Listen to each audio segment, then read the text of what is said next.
First చూడగానే ఏమనిపించింది? శ్రావ్య enter అవ్వగానే మీకు ఏమనిపించింది? మీరు ఎంటర్ అయినట్టు అనిపించిందా? లేదండి, అనిపించలేదు. లేదండి, అంత అనిపించలేదు. డెఫినెట్ గా ఉంటాయిలేండి, చిన్నప్పుడు ఎందుకు ఉండవు మీకు కూడా. సో డెఫినెట్ గా అబ్బాయిలు కూడా వెంటపడి ఉంటారు చిన్నప్పుడు.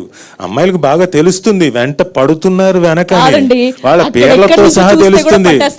అదే మీ అందరికీ తెలుస్తుంది కానీ ఇగ్నోర్ చేస్తారు. నో, మాకు వీడెవడో తెలియదు అన్నట్టుగా వెళ్తుంటారు. అదిగో ఆవిడికి ఎంత బాగా, అంజలికి ఎంత బాగా నవ్వుతుందో చూసారు. అంజలి ఆవిడికి ఎన్ని అయ్యాయో ఇలాంటివి.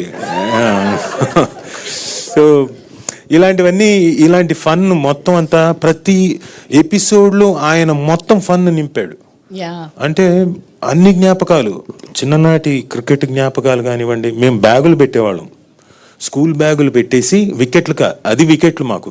Very good sir. అలా ఆడేవాళ్ళం. సో ఆయన ఇంకొక కైండ్ ఆఫ్, ఆయన గార్డును మొహానికే పెట్టాడు. ఆయన మహానుభావుడు. నాయన నువ్వు గొప్పోడిరా బాబు. ఆయన వేరే చోట నింటే లేదు సరే ఈడనే పెడదామా అని చెప్పుంటావు నువ్వు గ్యారంటీగా. ఆ తర్వాత కళ్ళు తిరగకుండా పడి ఉన్నారు చూడతారు. సో ఇలాంటివన్నీ చాలా బ్యూటిఫుల్ గా అన్ని నీట్ గా పొందుపరిచాడు ఆయన. Beautiful writing. సైకిల్లో వెళ్ళడాలు స్కూల్లోకి మనం అందరం కలిసి ఫ్రెండ్స్ తో.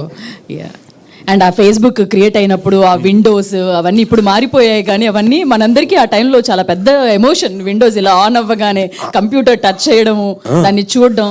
ఫస్ట్ లో నేను కంప్యూటర్ నాకు తెలియదు పెద్దగా.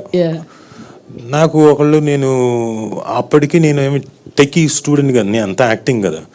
నేనేమో కరెక్ట్గా మన ఎగ్జిబిషన్ గ్రౌండ్కి ఒక షాప్ ఓపెనింగ్కి పిలిచారు. కటింగ్ అయ్యింది, రిబ్బన్ కటింగ్ అయింది. నాకేం చేశారంటే వాళ్ళు ఒక డిస్క్ ఇచ్చారు.